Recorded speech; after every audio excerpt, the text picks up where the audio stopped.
This is the Thought Leaders Podcast.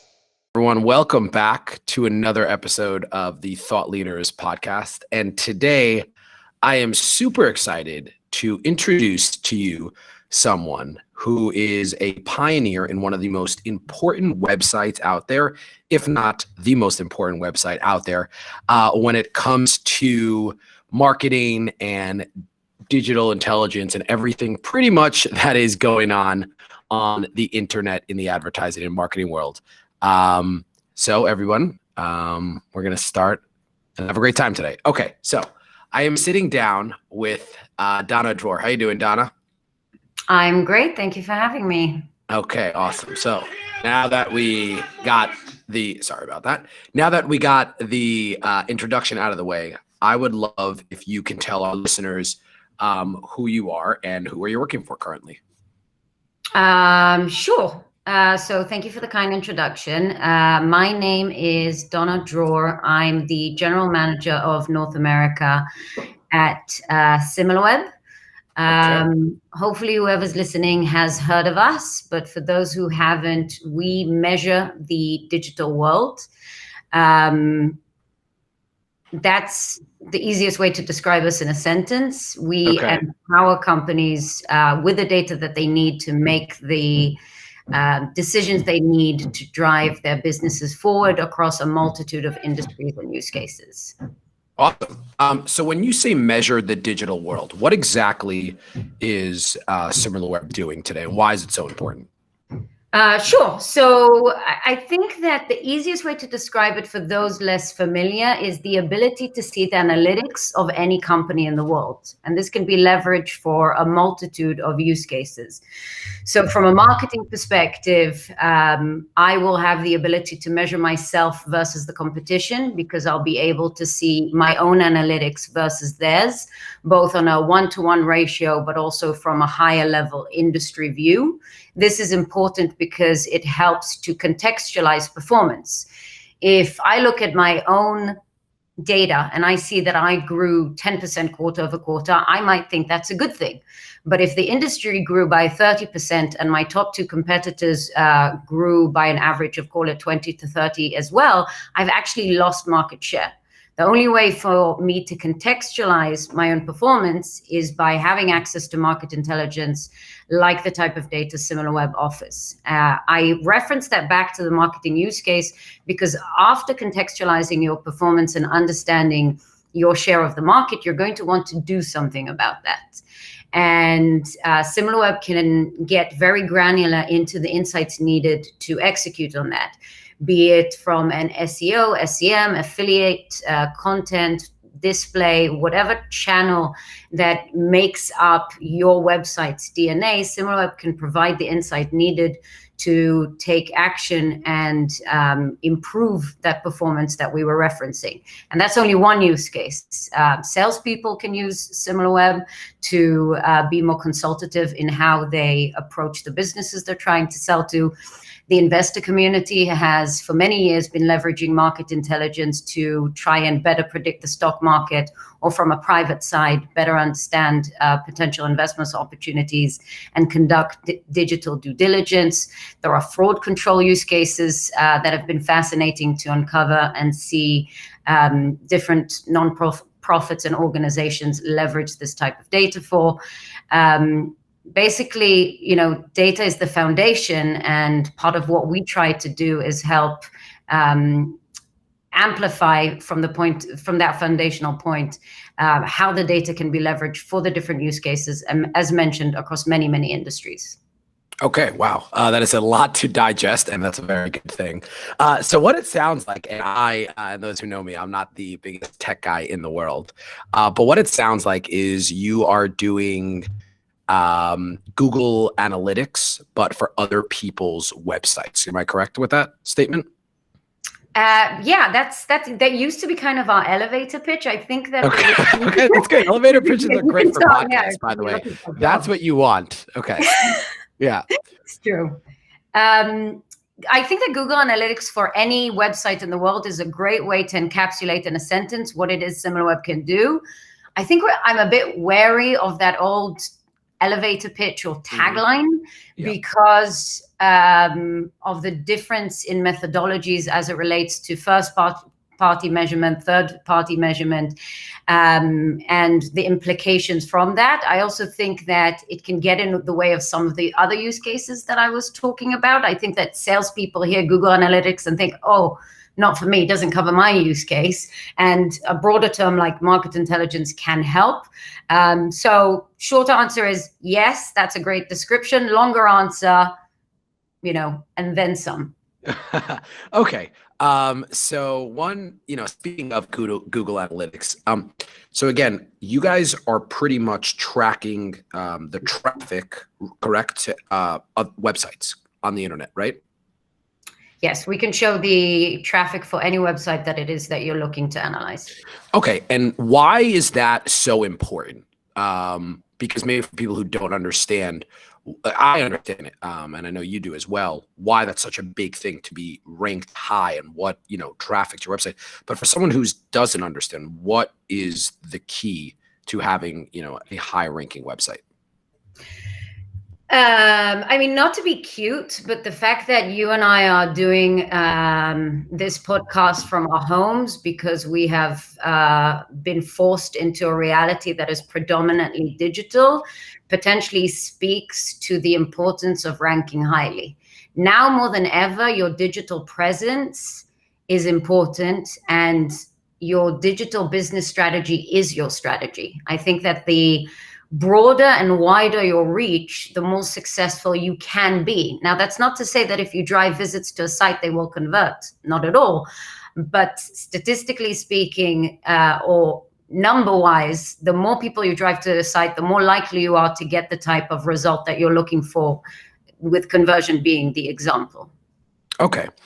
And I know a very integral part of SimilarWeb is this ranking. So would you be able to give us a look or a behind the scenes view, if you're allowed to, how exactly you guys are getting your info and how that ranking works on SimilarWeb?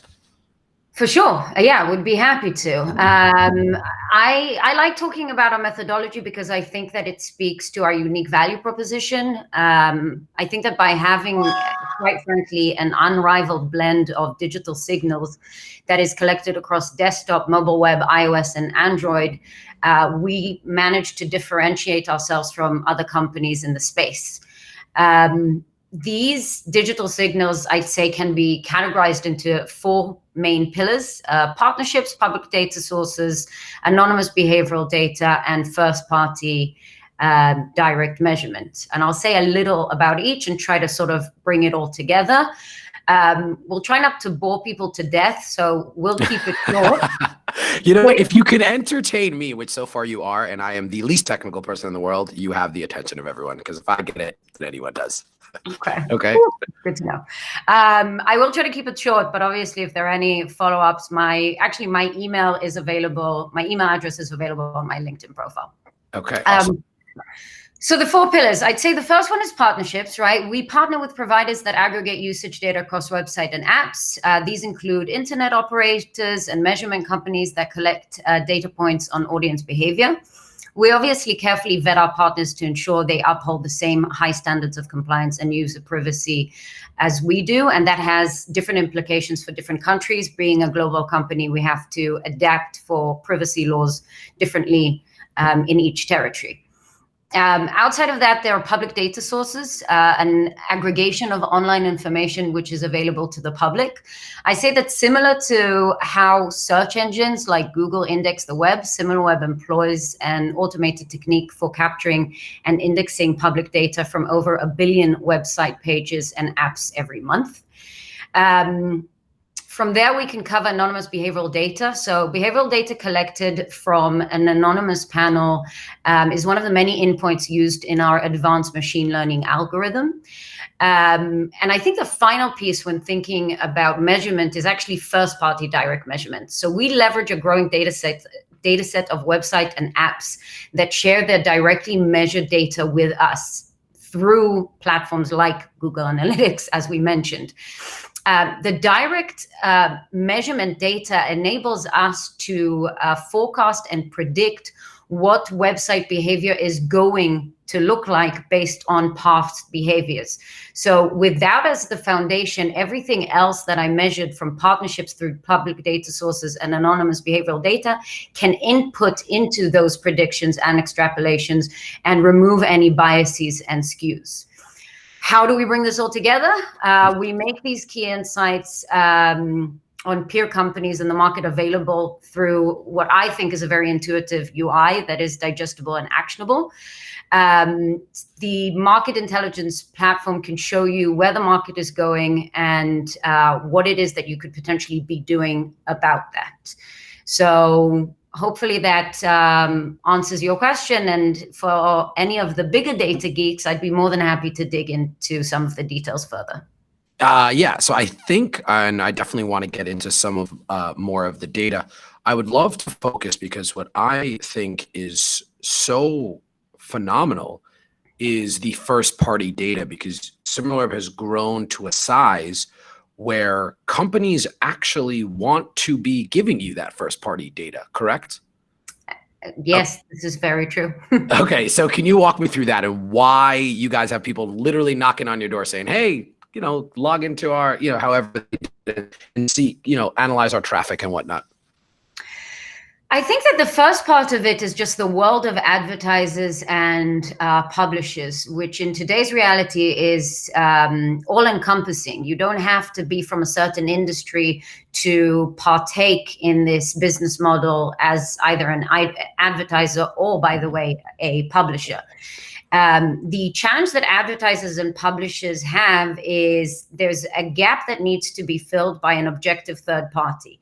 Advertisers need to know that when publishers say, this is my reach and this is the quality of my reach, that's been vetted by a company, and publishers want to be able to showcase proudly their online achievements. In order to do so, they need a technology like SimilarWeb to be that bridge between the two. So publishers have a big incentive to make sure that their data is publicly available through our platform, because it helps their conversation with advertisers. And we've seen that a lot of advertisers that leverage that are inspired to see that connection and are encouraged to do so themselves, a majority of which are customers of ours, to be honest. And I think that also having first-party analytics and third-party analytics all in one place can streamline and simplify the user experience. So I'd say the first part is a byproduct of the advertiser and publisher industry. The second is the overall user experience of trying to engage with a technology like ours. And then there's sort of the long tail of, mixed reasons that companies find themselves doing this for whatever reasons that they factor in. But I think the first two are the main reasons. Okay. You mentioned a lot the world of publishers and advertisers, and I know that SimilarWeb, is a very big tool for advertisers as well as publishers. I would love to understand how that came to be and why that is. Why are advertisers so often looking to you guys? What do you offer them that keeps them coming back? So I referenced this in the beginning, but I'll say it again. I always used to like to say that you can articulate the value of market intelligence in one word, and that word is context. I think that one of the main things that keeps advertisers and in general companies coming back to us is the ability to contextualize performance. Again, if you're only looking at your own data, you are driving down a road where there are no other cars, and that isn't a reflection of reality. So I think the ability to measure your piece of the pie and how that shifts over time is incredibly important. The business intelligence industry is a multi-billion-dollar industry. We all have come to terms with the fact that we need to know everything about our own business and our own customers. Market intelligence is just the natural evolution of that, saying, now that you know everything about your business, how does that compare to either specific competitors, companies you aspire to be, or the industry as a whole. And that shifts daily in today's reality. So that alone is good enough reason to continue coming back to the platform. And that's without actioning that data, as I mentioned before, from a marketing perspective, optimizing SEO, maximizing spend efficiency from SEM or display perspective, keeping your diverse set of affiliates, up to par, and thinking about your content strategy, general brand reach, like all the things that tie into action should be based on data and not just your own. And that's part of what SimilarWeb offers. And that's an advanced perspective following that very, very initial piece of just having context. And that context doesn't just matter to marketers. If you're a salesperson, your ability to prove yourself to be a trusted advisor to your prospects and customers by knowing everything about their business, knowing everything about their industry, that is also rooted in context. If you're an investor and you're trying to understand how certain companies are going to perform either on the public side or the private side, you can only get answers to those questions within the realm of context, because singular analysis is only going to take you so far. Okay.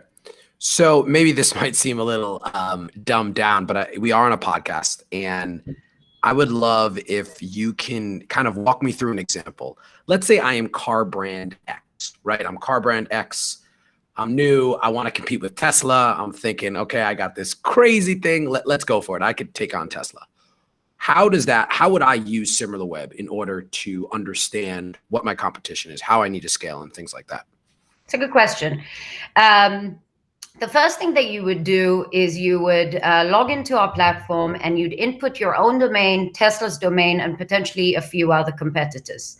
You'd start by measuring market share, right? So if it's you and 3 other competitors, one of which is Tesla, the 4 of you are the pie in that analysis. What is your piece of that pie, and how has that shifted historically? And as you go through the analysis, you're also going to try to predict or optimize how that is going to look looking forwards. After measuring reach or piece of the pie, as I mentioned, you're going to try to qualify. So let's say you have 20% of total traffic that is going to the 4 websites, including yourself. You now need to ask yourself, is the traffic of high quality? The way to measure quality of traffic is classically done through time on site, pages per visit, and bounce rate. I'd say the first 2 are more controversial, or at least open to interpretation. So for example, for some websites, longer time on site could be a good thing, publishers, but for other websites, longer time on site could be a bad thing. Food delivery is a good example. And for the auto industry, which we're discussing, it could be either way. If you are trying to establish yourself as a thought leader and are generating high quality content, then you are potentially optimizing for time on site. And depending on the structure of your site and the pagination within it, potentially pages viewed as well. Given that it's up for discussion, I think the easiest way to qualify your traffic is with the third metric mentioned, which is bounce rate. And the way that SimilarWeb defines bounce rate is a single page view visit. When you log onto a site, do not interact with it, and then exit, that is what is considered a bounce. And in 99.99% of the cases, that is a low quality visit because obviously no interaction occurred. The only example that I could think of where a bounce isn't a bad thing is if you are a single page view site. But honestly, if you're a single page view site, you're doing it wrong. So I think that it's fair to say that you want your bounce rate to be low as possible. So after measuring your piece of the pie, you're going to be asking who has the highest quality.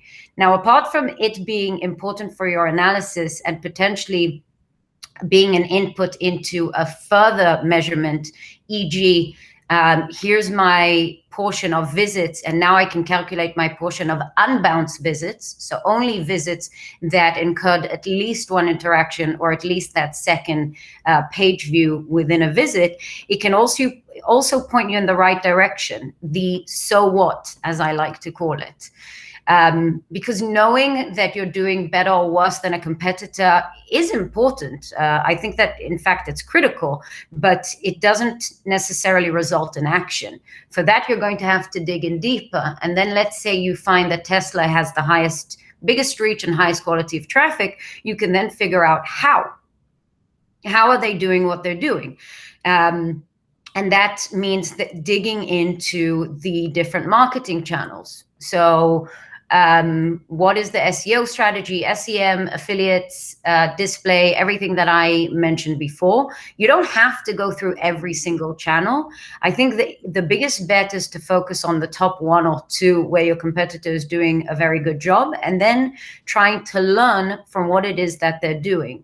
Are they building very engaging content? Are they releasing it in a high enough, a frequent enough cadence to make an impact? Are they tying in their PR partnerships with some of this content strategy? Are they repurposing, something that they're doing on display with some of their affiliate partners? You can really dig in and connect between the dots to see how it is that they're doing what they're doing. And I'm not saying that you should just mindlessly copy top companies, but you can certainly be inspired by proven methods to drive more traffic to a site versus going about the marketing optimization in the old school way of, guesswork. So we try to remove that guesswork from our customers' workflow, and as such save them a lot of time, a lot of money, but ultimately align with the KPIs that they're trying to optimize for, which is usually increasing traffic, increasing the quality, improving the quality of the traffic, and ultimately getting to a point of conversion, which, the word conversion can mean different things for different industry. For an auto industry, it could be to, fill in a form to be contacted about new releases. It could be anything along those lines. Okay. And you said, first of all, everything you just said, I know it's very complicated, but you did a great job of explaining in very simple layman's terms to understand what goes in to exactly what you guys are doing. You did mention that, I believe you said it's time on website. Am I saying that correctly? Yeah, time on site. Time on site. And you said it's a bit controversial. Do you care to explain on that? Why is it controversial? I touched on it briefly. It's a good question. I think that historically, you used to hear things like, more time on site is a good thing, lower time on site is a bad thing, and it was considered a very black and white metric. And thankfully, that thinking has evolved. So I gave two examples that I'm hoping that everyone can identify with. And that is, longer time on site for a publisher is likely good. If you're engaging with a piece of content and reading through multiple articles and extending your time on site, it likely means that you are enjoying the content you're engaging with, and the publisher is doing a good job with serving said content. The flip side to that is the example of food delivery. And I think that, again, with everybody working from home, hopefully the example resonates. But when you go onto a food delivery site, you're not there to engage with the high quality content and get people's thoughts on different cuisines and recipes. You're there to put in a food order. And for anybody who's been hangry in their lives, you know that the shorter time on site, the better user experience. And if you have long time on site, it could be indicative of something problematic, like a confusing user flow, or just an overall bad UI that is extending time on site and actually increasing frustration because people are there to get what they want quickly, and for whatever reason, these are all assumptions, but for whatever reason, that is not happening. So I say it's controversial in the sense that it used to be pretty black and white. I do not believe that it's perceived as black and white today. And the fact that it's more of a discussion is a good thing, because it shows that we've become smarter about metrics on which we build entire businesses on. So it's good to have the discussion around it versus, the more approach of, a dichotomy. Now, this might be a very silly question, but I know the way I, browse the internet. I might stay on a site and open a new tab, and then that page might be open, all day for a couple of hours. Is that factored in to time on site, or is it what there has to be interaction with the user on the page? Yeah, so after 30 minutes of inactivity, a session expires. And the reason that was built into a lot of analytics platforms is exactly for what you're saying, to try to account for active inactivity. So it doesn't factor into time on site. A visit is measured from the first page view to the final page view. Remember that page views require interaction because you need to click through onto them. I will say, not to get completely off topic, but one of the advantages of using third-party measurement is that it's always apples to apples. SimilarWeb measures all websites equally. Okay. First-party measurement isn't the same way. If you're setting up your own analytics through a Google Analytics, an Adobe Omniture, whatever internal technology, maybe you've built your own, you can define a session to be 2 page views. You can define it to be 2 minutes. You can define it to be whatever you want. And then a lot of the time you'll see companies sharing reports about their performance, and it doesn't always fully align or make sense. It's because they're allowed to call the shots and define the definitions. And I think the advantage of third-party measurement platforms is that you have a place in which you can truly compare companies, websites, apps in an apples-to-apples fashion. I think that's super important, and I'm glad that that someone's doing it. And I think, again, as I said just a few moments ago, that you did a really, really great job, and I really do understand exactly what it is that SimilarWeb is doing. And I kind of want to take down in a bit of a different direction for the rest of the time we have. So it seems to be that SimilarWeb has had this meteoric rise in your space, right? From an Israeli startup to one of the world leaders in the field. And I know from us speaking before and doing a little research that, you have at the same time also been able to position yourself to really climb through the ranks very impressively at SimilarWeb. So I would love to touch on those 2 points and kind of get a sense of how you did it, which is incredible, and also how SimilarWeb has been able to just build and build and build. Well, first of all, thank you. It's very nice of you to say. I think I'll start off with the SimilarWeb journey and then try to weave in my personal experience into it. So SimilarWeb, to your point, is an Israeli startup founded in Israel, today very much a global leader in the space and a global company. We are, quite frankly, everywhere, which is kind of nice. How did we do what we do? I mean, I think some of what I'm going to say is going to sound like a cliche, but I will say that cliches are cliches because, they're right things that have just been said too many times. Yeah.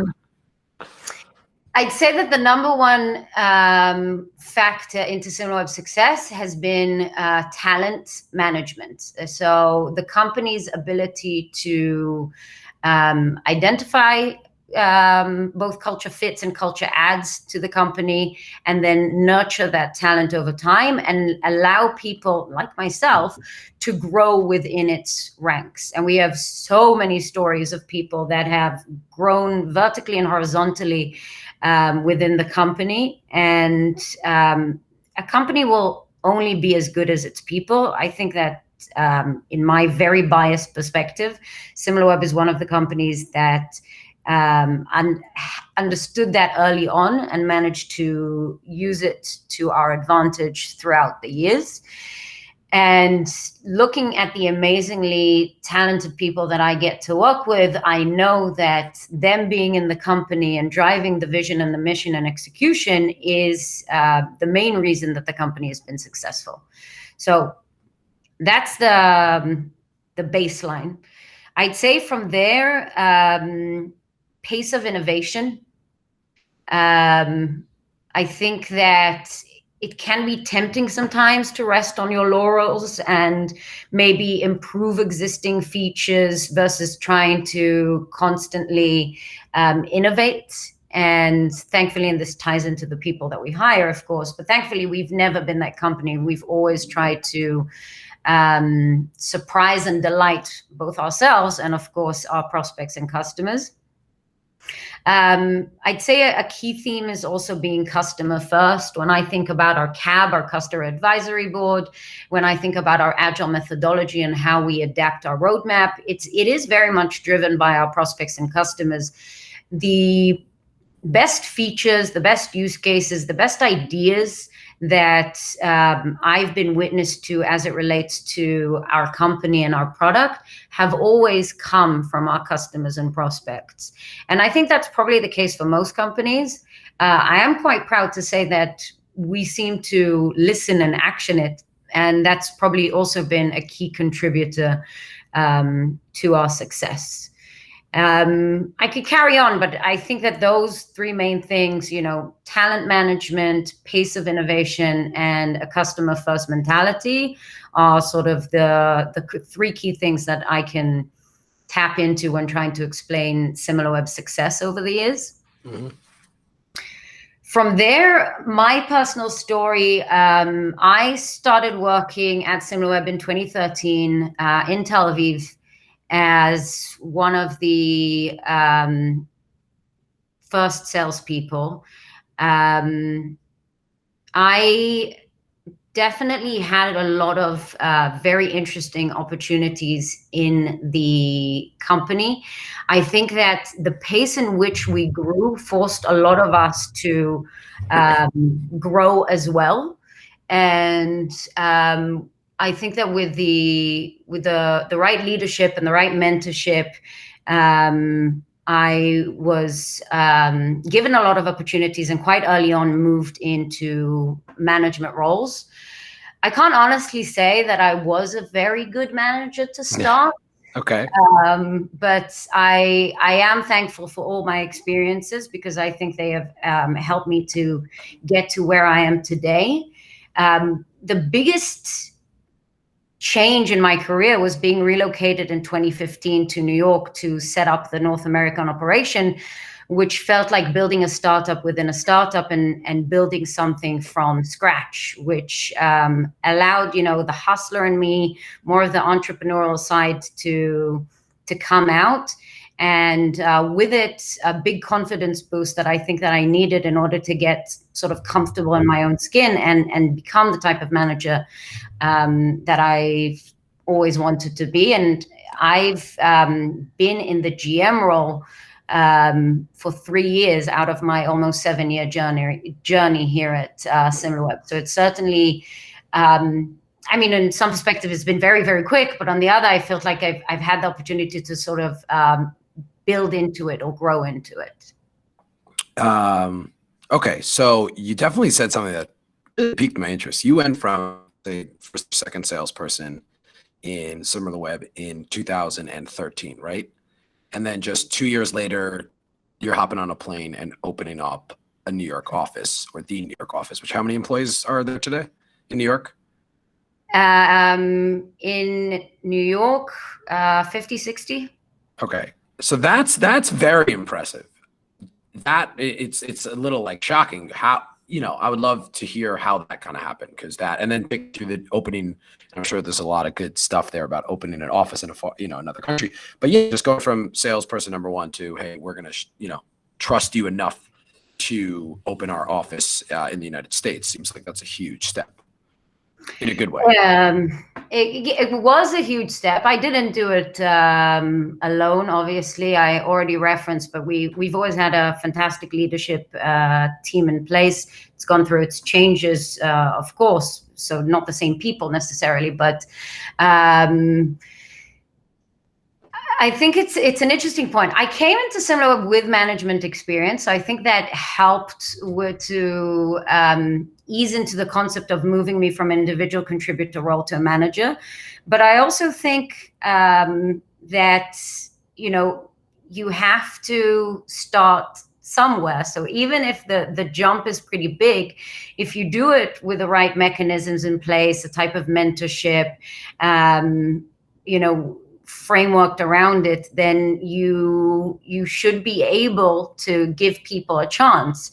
I feel very, very lucky that I was given a chance to move into a management position quickly, not to mention the relocation and everything that came with it. And I think it's a testament to the type of company that we are, that if you prove yourself to be a leader through action and not words, that if you are a top performer, that if you are passionate about, you know, being in a new type of role, you are very likely going to be given a chance to do it. Now, from there, you're going to have to work very, very hard to make sure that everybody feels like it was a good choice, because if it wasn't, it's not the end of the world. You can always change decisions. But I think that from the point of being given an opportunity to the point where blood, sweat, and tears are invested to turn the opportunity into success, there is a bit of that journey.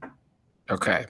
So that I like the tips, and I think it's great that recognizing that hard work is definitely one of the biggest parts about it. But I would love to hear, as I said before, about you opening the New York office, because that seems daunting and exciting all together kind of at the same time.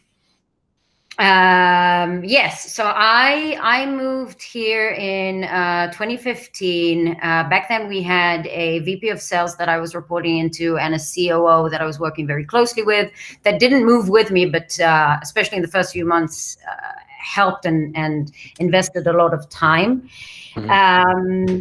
I mentioned it felt a little bit like opening up another startup. We had to look for a co-working space. We started interviewing and trying to hire for a company that nobody at that time had ever heard of. So that was interesting. And you start off, you're a team of 5 people, and you're trying to promote both your product and your brand in a relatively new territory. We had customers in the US before we set up a US operation, but it wasn't, first of all, it wasn't the size of brands that we have as part of our portfolio today. And even if there were some big companies, they weren't spending what some of these companies are spending with us today. And one is connected to the other. You need to have local presence in order to provide the type of customer experience that is required when a company does invest in you. So we started off, and it was all very agile and scrappy. We tried to host happy hours and invite whatever customers or prospects we had in the CRM to drive conversations. We went to every event that was even closely affiliated with our industry. Every meetup or social media invite that we got was attended. And it's very much, pounding pavements, knocking on doors type of mentality, a lot of cold calling, and, slowly but surely it started to pick up. Wow. Okay. So you really just went out there kind of on your own. How many people were you initially when you moved out to New York that were before you started hiring? It was me and one guy who was actually an intern at SimilarWeb when SimilarWeb was only 8 people, not globally, not just in the US like I'm describing, but in HQ many, many, many, many years ago. When we realized that we were going to set up a North American operation, our CEO and founder called this person up saying, "You have to be part of this." And luckily he agreed. So it was me and this other person, the VP of sales and the COO, that weren't living there, but were spending a lot of time. And then a couple months later, we grew to be, a team of 6 people, and it felt at the time huge.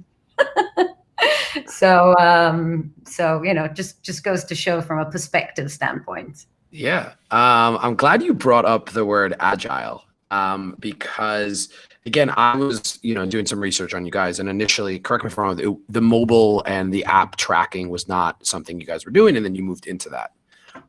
Is that correct? Correct. Yeah, we used to be desktop only. It took us time to develop into become a end-to-end solution. Okay. So, you don't have to give away any trade secrets, but I would love your take on, especially, and you brought it up, how people are working more from home, how you think that the market will change perhaps, and what brands need to, how they need to be agile when it comes to marketing, and how you guys are going to be able to continue to stay kind of one step ahead of the game. It's a good question. I think first of all, the interesting thing with everybody working from home is that you're actually probably going to be seeing an uptick in desktop, because as much as we all have ADHD and one hand on either our watch or our phone/tablet at all times, we're all working from our computers. And maybe that's not that different from office life, but I think that it's potentially, we are less mobile is what I'm saying. So we are using less mobile devices. We're not jumping from meeting to meeting. We're not traveling for business purposes. So there are probably more hours just of us directly in front of our computers, what is considered the desktop channel. I'd say that in general, I think that working from home has changed a lot of perceptions and engagement with things we used to take for granted, like brick and mortar. A lot of our retail customers that for years have been optimizing for digital and have been trying to index towards being more online have been forced to become completely online. And whilst it's sad, the impact on the economy is undigestible, and there's a lot to lament in the middle of a global pandemic. From a digital perspective, I feel that a lot of companies, CPG and retail in particular come to mind, have been forced to accelerate plans that were already in the making. Publishing is another industry that comes to mind as it relates to optimizing for digital. And in general, I think that companies' ability to have a space on the cloud where they can conduct their business and not necessarily be beholden on real estate, prime locations, foot traffic, and things they don't have as much control over, could lead to good things, because you have a lot more control as it relates to your digital foot traffic, because that just requires smart marketing, targeting your target audience with the right messaging. And that means, listening to them and just delivering what it is that they're looking for. So the overall user experience can be improved and optimized, and accelerating business plans that were already in the works, as painful as it may be, across key industries, could actually prove itself potentially years down the line to be a blessing. Yeah, I think, I've always had that thought where innovation, you really got to embrace it, and it would be better if it wasn't forced now. But the fact that companies really, and you were saying the brick and mortar stores, the fact that they need to adapt and really get on board with you guys makes a lot of sense. And do you guys see any big overhauls coming up? Like, I know you did mention that you saw a shift, or you think there's a shift going back to desktop, but do you think that there's going to be some radical shift coming forward in the next, let's say 12 to 18 months, something like that? Or you think besides the shift back to desktop will stay pretty level? It's a good question. It will be very interesting to see what going back to normal, and I don't like that word much, but I think that at least it serves its purpose, that everybody understands what I'm trying to get at. I think that seeing what going back to normal will dictate a lot of the trends that we could potentially see. So how comfortable will people be going back to a cadence of business travel is going to have an impact on how you engage mobile versus desktop, for example. The concept of being mobile ties into using mobile devices, obviously. So I think that a lot hinges on that. I do think that we are going to see, I mean, I'm in New York, and New York is in phase 1 now, with retail shops being open for curbside pickup, for example. And I'm seeing a clamoring towards that, not necessarily out of necessity as much as it is because it's different, or because of sheer boredom / fascination. So I think that with reopening of a lot of offline businesses, we may see a quick dip from online engagement, people looking to break their life in front of a screen. I don't think it will hold at all, because it's just the world that we live in today. But I do expect to see a little bit of that shift before we see the shift back. Okay. And kind of just to pick your brain that I have you before we go, I see, again, this is just my opinion, there's a massive, or at least seems to be, there's a big shift towards streaming. And I think almost, you have Twitch, which is blowing up. For those who don't know, the streaming gaming platform. And I almost think I like to actually compare TikTok, which is blowing up, even though I don't use it. It's almost like people can essentially stream their lives. It's, quick 2-minute video, 20-second video. And you throw that up there, and it's almost like you're kind of streaming something fun during the day. Do you see people just streaming whatever is content from their house as being kind of a next wave of things that you guys really want to focus on and look at? It'll be interesting. Tracking social media is complicated from a technological perspective. Social media platforms are by definition walled gardens and like to be that way. Their whole business model hinges on their ability to exclusively see and own the data and then leverage it in ways that allows them to generate revenue. I think that outside of my analytics hat on, just as a consumer, I wouldn't even say that it's a next wave. I feel like we're already living that life between Instagram or Snapchat stories, TikTok everywhere, and more people feeling comfortable even going live using these types of channels. We are definitely going to see an uptick of this being the way that people communicate. Now, it's not that different than posting a picture or a worded message. It allows you to fit in more for less, and it taps into, I feel, some very fundamental primal aspects of our conscience in terms of how we want to perceive the world, how we want to be perceived, how we, develop under a spotlight, how much we crave that type of attention. I think it's fascinating to be a witness for it. You mentioned you not using TikTok, neither do I. But as somebody who uses Instagram quite heavily, I feel like I'm a TikTok user because now it feels that most posts are TikTok related. So even if you're not officially engaging with the platform, the way they play off each other gives you that cohesive experience in the same way that you can read tweets on Instagram or see a TikTok video through, I don't know, Facebook. Like it's all almost becoming merged into one. And the only thing that will scare me is that it will all be owned by one company. So hopefully we're not moving in that direction.